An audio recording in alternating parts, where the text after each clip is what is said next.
practice of compassion and non-violence, you really need courage. Not for killing. If you kill somebody, shoot somebody, you don't actually need courage. You press the button and the machine will do the job, right?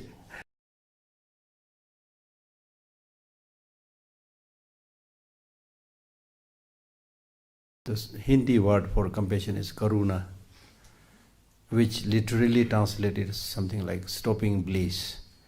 That means when you develop this compassion for others, wishing that they be free from suffering, you develop some kind of uneasiness. That's why it's called stopping the bliss. But that uneasiness comes only on the surface level. It's like a big ocean.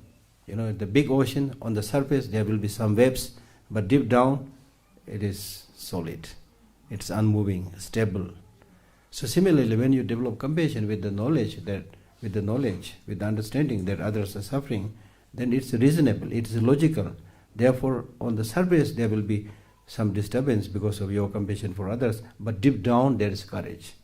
Therefore, I always say non-violence and compassion, these are the actions which can be practiced only by very strong people, not by weak people. Compassion is not a sign of weakness.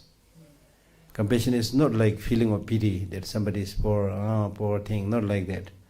Compassion, you develop compassion to others with full respect, right?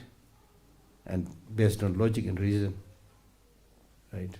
So for practice of compassion and non-violence, you really need courage, not for killing.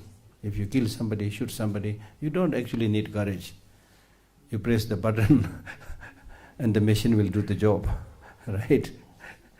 Okay? Yeah.